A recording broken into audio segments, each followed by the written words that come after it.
Bismillahirrahmanirrahim. Àtúntí wá ṣètò wa tèmi yìí o.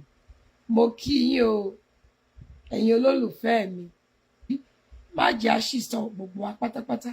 Kójú burúkú má wò wá, káwọn ẹni ibi kan má lágbára lórí wa o. Wallahu yasimuka minan nas. Ẹ jẹ́ ká wọnú ètò. Tí tó show kan tí mo ṣe ní May 22nd to be precise. Ẹ̀yin tẹ́ ẹ bá ti ń tẹ̀lé mi ńgbà yẹn. Tí mo sọ̀rọ̀ nípa Khalifa Ahmadu Agbolúajé. Ṣé ẹ rántí? Tó fún Bunmi lóyún, Bunmi ọmọ kékeré. Tíya Bunmi wá sórí show bàbá wa Oríyọmí Hamzat. Tí wọ́n bá wọn wí ibi tọ́jú ọmọ yìí, ẹ fọmọ yìí sílẹ̀. Ẹni kóhun nìkan máa dágbé ọ̀dọ̀ grandma ti kú. Ẹ wá lẹ́ ń kiri ọjà lọ. Ẹ̀yin tẹ́ bá ti ń tẹ̀lé mi ẹ rántí. Díẹ̀ chinchin nínú. Ọmọ yìí kò ṣe pé bóyá lálẹ́kọ̀ọ́. Kò kí ń ṣe torí àwọn bàbá wa Oríyọmí Hamzat àbí bàbá wa Àgbàlá Gabriel. Àwọn kọ́ lèmi wá takò. Èmi ò wá takò ẹnìkankan nù wọn o. Mo nífẹ̀ẹ́ àwọn méjèèjì o. Torí pé iṣẹ́ takuntakun làwọn méjèèjì ń ṣe. Bó ṣe rí àwọn èèyàn míì tán bá mọ̀ lèmi ṣe gbé wá. Torí tán bá rírú nǹkan bẹ́ẹ̀ yẹn. Wọn ò ní mọ̀ pé màmá ọmọ yìí ẹ̀yin tẹ́ bá ti wò mí. Tí n bá ṣọ́ọ̀kì, ǹjẹ́ ẹ jẹ́ mọ̀ pé ọmọ Bunmi tá a ṣe show ẹ̀ ní May 22nd lórí bíbá ẹ̀. Ǹjẹ́ ẹ jẹ́ mọ̀ pé ó tún ti wà nínú oyún mi. Ó tún ti lóyún mi o. Ẹ wá níbo ni màmá Bunmi wá mú Bunmi lọ nísìn. Ó mú lọ sọ́dọ̀ bàbá wa Pásítọ̀ Àgbàlá Gabriel. Ó ní kán wá fún un lówó. Ẹ́ẹ̀rí díẹ̀díẹ̀ nínú ẹ́ẹ̀rí. Ṣé ẹ rí táìtù pé ǹjẹ́ abiyamọ gidi ni màmá Bunmi? Àwa ò kí ń bá tèèyàn jẹ́ lórí ìkànnì wa ń bì báyìí o. Ṣùgbọ́n a máa ń create awareness. Torí ọmọ Bunmi tá yìí ń sọ yìí gan ọ̀hún. Kò tí ì pé 18 years old. Bunmi yìí ò tí ì torí ẹ̀ di adult o. Orí bíbá náà mo ti sọ fún yín. Kí ni going back to school tá ń ṣe? Àwọn ọmọ kéékèèké náà ń bá wa dá sí, náà ń dáwó, náà ń ké gbogbo kówó ọdún kóló wọn. Ọ̀rọ̀ ànádà ọmọdé ẹgbẹ́ wọn rèé o. Torí Bunmi ò tí ì di adult o. Ìyá Bunmi tó ń fi Bunmi ṣe ẹ jẹ́ káwa náà gbẹnu sí ń bì báyìí káwọn ọmọ Nàìjíríà lè gbọ́. Ṣé rí bí ẹrí mo sọ́njọ́ yẹn? Bóyá àwọn ẹni tí àwọn ṣe motherless home àbí kíní kan ni. Ó bẹ́tà kan lọ gba Bunmi lọ́wọ́ ìyá Bunmi. Ṣé rí àwọn information kan, àwọn awareness kan wà. Torí pé a fẹ́ kí Bunmi ò lè sọ̀rọ̀ fúnra rẹ̀. Torí pé àkàndá ọmọ ni Bunmi. Ẹ jẹ́ káwa jágbẹnu sọ fún Bunmi. Ẹ wò ó. Ẹ rí fídíò yẹn. Díẹ̀ nínú ti bàbá Oríyọmí Hamzat gbogbo ẹ̀ àti ti bàbá wa Àgbàlá Gabriel gbogbo òjùṣẹ́jú 5 lọ. Mo fẹ́ kẹrí nítorí mo wá mú lọ lọ́jọ́ kan mo dé bẹ̀ kíní tó ṣe wá ṣe ìgbà tí kíní yẹn wá gbé yẹn wá lé mi pé kí n mọ́ wà ọgọ́ òru ló ń ṣe ìgbà tí mo wá mú dé kí lóde wọ́n wá lé mi ní àti ẹ̀ wọ́n lé wa dànù tó tí màá ti sílé òun máa ń tọrọ owó tó fi máa ń jẹun. Bẹ́ẹ̀ bá sílé ó máa ń tọrọ owó. Ó yẹ gbèsè ó máa ń tọrọ. Àwọn èèyàn burú. Ìyá ìtú ti lọ parọ́ mi níbẹ̀. Àwọn èèyàn burú. Wọ́n dẹ̀ bí ọmọ ìmọ́lẹ̀. Ẹ̀tún wọn ni wọ́n fi lẹ́tà lẹ̀. Lẹ́tà yẹn dà. Wọ́n fi lẹ́tà kí náà kọ́nu lẹ́tà yẹn. Wọ́n ní láìpẹ́ pé kò tún ní pẹ́ bímọ èmi. Wọ́n ní láìpẹ́ kò ní pẹ́ bímọ èmi. Ṣẹ́rí díẹ̀ tí mo fi hàn wá yìí. Because Sherry, like me, I'm creating awareness ni. Mi ìwà tako ẹnì kankan. But Sherry ọmọ Bunmi yìí gangan ni concern ti tèmi. Òun ni mo fi wá ṣe show yìí. Ẹ̀yin tẹ́ ẹ bá mi wà lórí show ńjọ́ yẹn. Gbogbo ẹ̀yin abiyamọ gidi náà lẹ pè wọlé ẹ tààrà. Mo ti rántí pé Sheikh Muhammad Tijani pàápàá. Wọ́n pè wọlé. Wọ́n tún ní yes. Níbàdàn ni àwọn náà tún pè gbogbo àwọn èèyàn káàkiri ńgbà yẹn. Kó tó di pa lè fà yìí, ó finally wá. Nínú show ọjọ́ yẹn lọ wò ó. Ìyá yìí náà ó gbowó lọ́wọ́ àlefà ni o. Lórí show bàbá Oríyọmí gan wọ́n tiẹ̀ sọ pàápàá pé bí ìgbà tó jẹ́ pé ìyá yìí ta ọmọ ẹ̀ ni. ìyá yìí tún ti wá lọ sọ́dọ̀ bàbá wa Àgbàlá Gabriel nísìn current ó lọ bẹ̀ tọ́rọ ti mọ̀ pọ́n máa ń ṣàánú. Ìyá yìí ò sọ tòótọ́, ìyá yìí ò sọ tòótọ́ rárá, irọ́ tó jìnnà sóòótọ́ ni. Ṣé awareness tèmi ń create yìí torí Bunmi ni. Ẹ̀rọ tí ń jọ yẹn tẹ́ ẹ bá wà ń bẹ̀ àwa tá à ń kéèké tí mo ní pé káwọn ìjọba kan tiẹ̀ wá gba ọmọ yìí lọ́wọ́ ìyá yìí. Ṣé mo pé ìyá yìí máa parọ́ kan fún wọn lọ́dọ̀ bàbá Oríyọmí náà ni. Gbogbo bọ́n ṣe bá wọn sọ̀rọ̀ àwọn á máa mójútó, àwọn á máa ṣe gbọ́ àwọn àṣàwò. May la ṣe show July rèé o. Bunmi tún ti wà nínú oyún oṣù méjì. Tí ìyá yìí wá dé ọ̀dọ̀ bàbá wa pásítọ̀ Àgbàlá Gabriel tó ní ibi tó ti lọ ń tọrọ owó kiri ni. Lọ́dọ̀ bàbá Oríyọmí Hamzat ó lóun fi sílé kéwú ni o. Lọ lóyún. Khalifa tó wá ń sọ́ngbà ìyẹn láwọn pọ̀ táwọn ń bá a sùn. Wọ́n bí Bunmi. Bunmi ní àlè Khalifa ìyàlẹ́fà.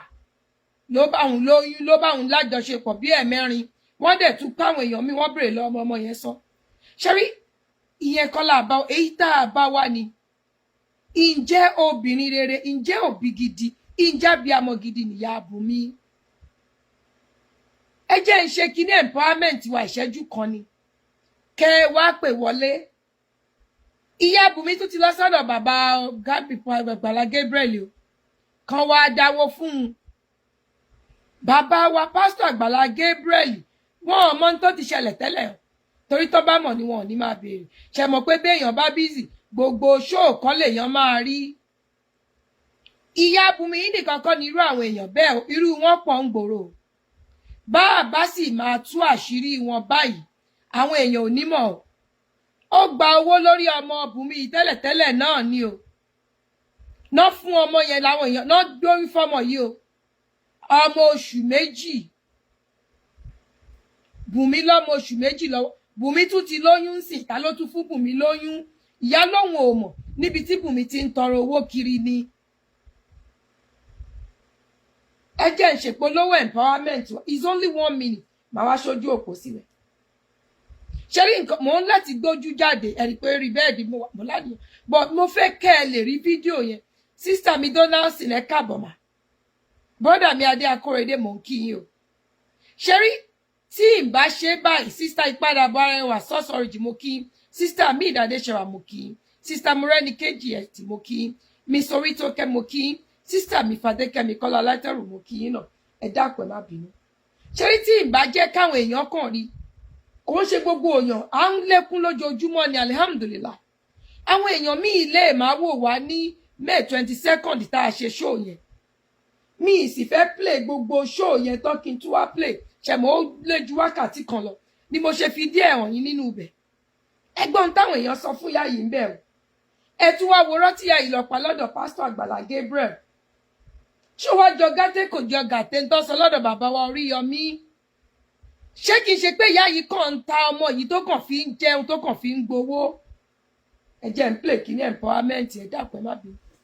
Òrè lòrè wọ́tọ̀ àti kórè kìíde bọ́mọ èèyàn kan gbìyànjú rẹ̀ dá ẹgbẹ́ lọ́wọ́.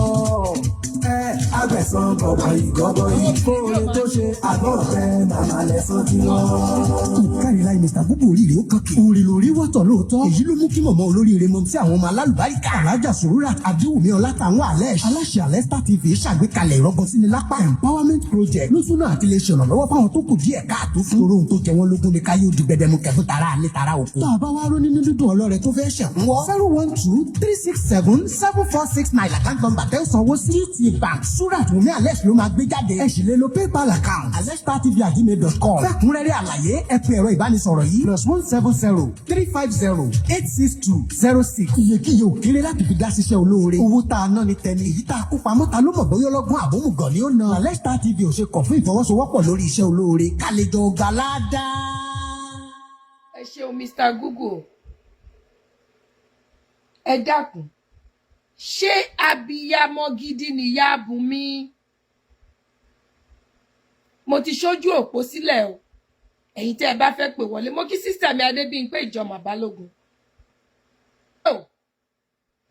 olólùfẹ́ wa kan pàápàá ni wọ́n tẹ̀ǹjẹ̀ síbi pé mọ́mí ṣé àbùmí kọ́rẹ́ ni mo bá wò pé kí lè lé ẹ káàbọ̀ sórí Alesta TV. Assalamu alaikum wa rahmatullahi wa barakatuh ma. Wa alaikum salam wa rahmatullahi wa barakatuh. Ẹ kálẹ́ gbogbo ilé o. Gbogbo ilé náà kí yín o. Ẹ kálẹ́ olóòtú. Ó support ten fún wa. Wàrà fáná mùkánná àlìyà. Ọwọ́ yín nìkan sàlẹ̀ àpò. Ọmọ aráyé òkè lẹ máa lọ inshallah bìkútúrọ̀ ti láì tàhálà. Ṣé rí màmá yẹn? Ẹ jẹ́ kọ́kọ́ bí yín nọ́mà. Ǹjẹ́ ẹ wo show yẹn ní May 22nd nígbà tá a ṣe? Mo rántí bẹ́ẹ̀ ni mà àjọ ṣe. Bẹ́ẹ̀ ni mà mo rántí mà. Olólùfẹ́ wa kan náà sẹ̀ndí ẹ̀ sí mi. Tí gbogbo wa fi ń gbèrè pé kan tí àwọn ṣèyíkì wa fi ní àdírẹ́sì. Ẹ̀kú àìgbàgbé.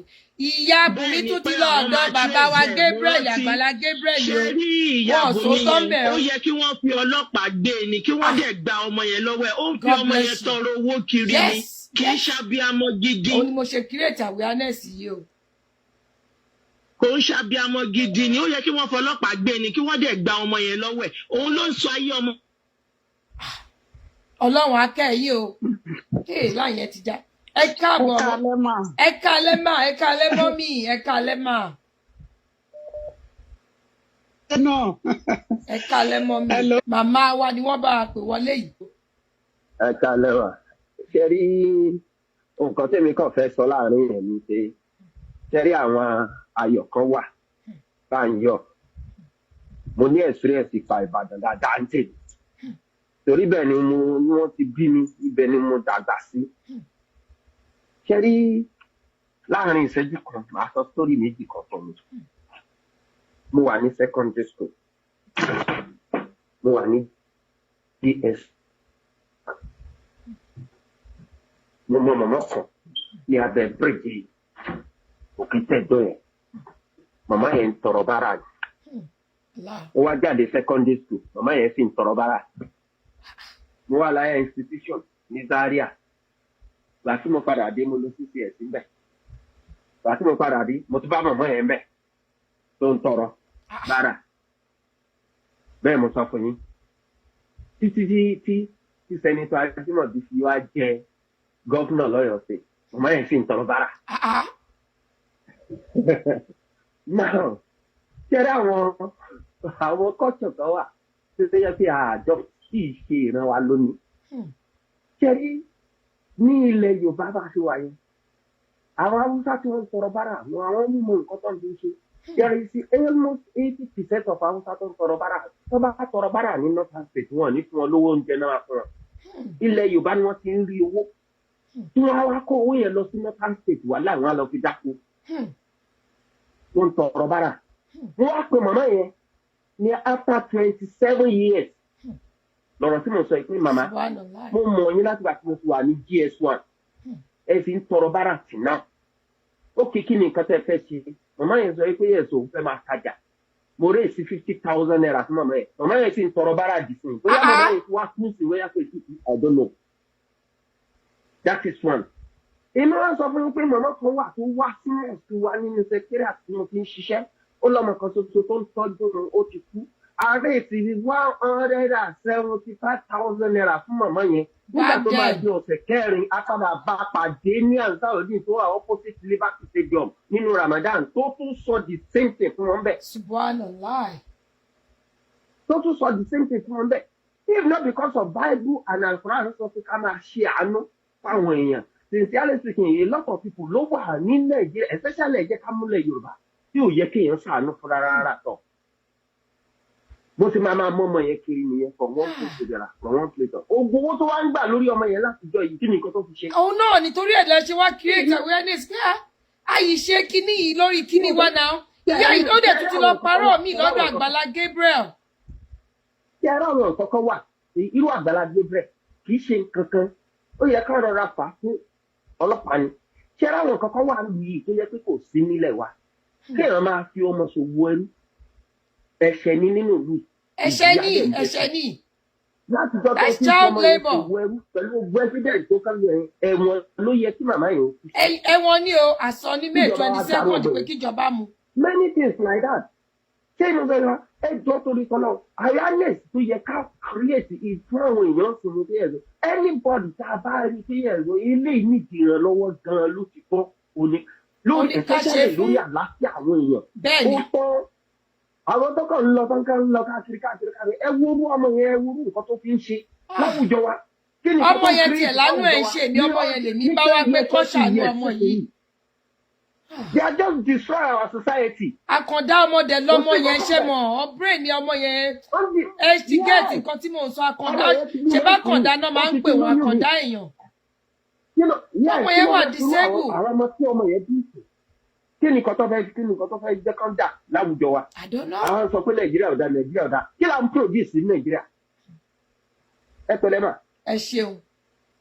God bless you. Ẹ ṣeun o. God bless you. God bless you o. Kí náà wá ṣe fún bàbá? Ní ìjọ pé ìyá ọmọ yẹn.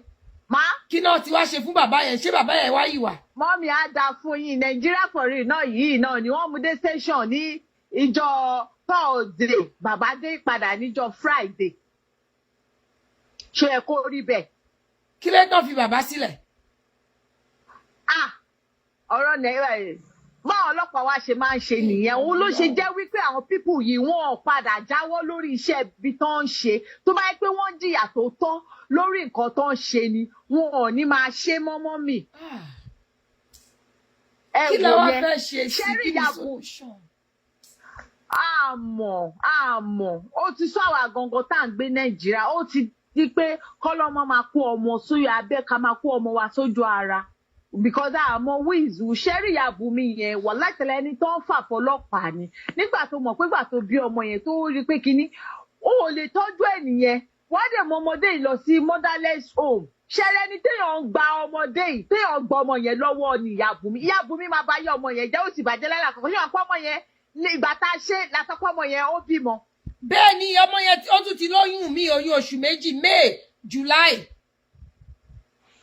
Bẹ́ẹ̀ni. Oyún oṣù time la máa ń jáde. A wà lórí Facebook Aleshta TV.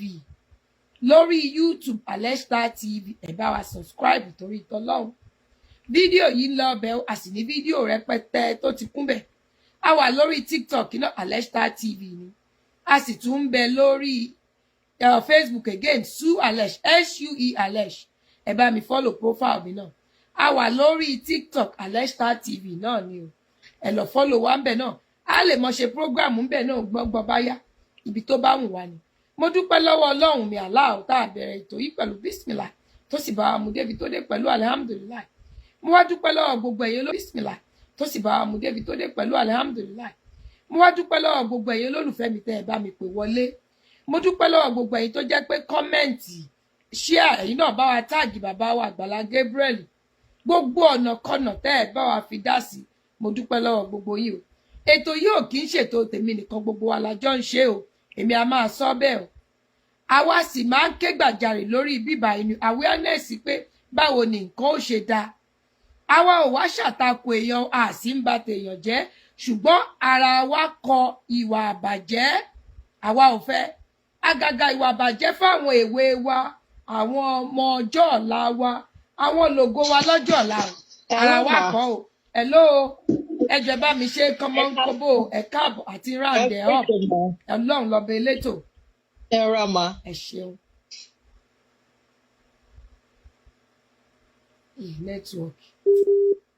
nẹtíwọọkì ni o torí ẹ̀gbọ́n mi ṣe pé gbogbo àwọn èèyàn padà nẹtíwọọkì kò cooperate pẹ̀lú wa lálẹ́ yìí ìwọ̀n bẹ́ẹ̀ yìí tá a ti ṣe Ọlọ́run ti bá wa gbọ́ ó ti mú wọlé àṣẹ Ọlọ́run ó bá wa jẹ́ kétò yìí kó dé àwọn mẹ́mbà chọ́ọ̀chì bàbá wa Àgbàlá Gabriel àbí kó dọ́dọ̀ bàbá wa fúnra wọn mọ̀ pé bàbá wa busy wọ́n lè pe bàbá wa ṣàkíyèsí pé DJ YK mulẹ̀ níyà Bunmi ẹ bá wa gbá ìyá Bunmi mú ẹ dákun ẹ bá wa gba Bunmi lọ́wọ́ ìyá Bunmi o ṣe nítorí ẹ̀ mo ṣe fi díẹ̀ nínú ọ̀dọ̀ bàbá wa Oríyọmí Hamzat ni mo ṣe fi díẹ̀ hàn bẹ́ẹ̀ torí ẹ̀gan lèmi gan ṣe gbójú jáde bí mo ṣe jókòó tó sórí ibi tí mo wà pé káwọn èèyàn lè rí ipe ẹ̀wò is the same Bunmi o ṣe rí ìyá Bunmi the same èèyàn náà ni o ó tún wá gbéràn lé yín lọ́wọ́ ni o ẹ má gbà wọlé ẹ má kówó fún o kò náwó lé Bunmi lórí o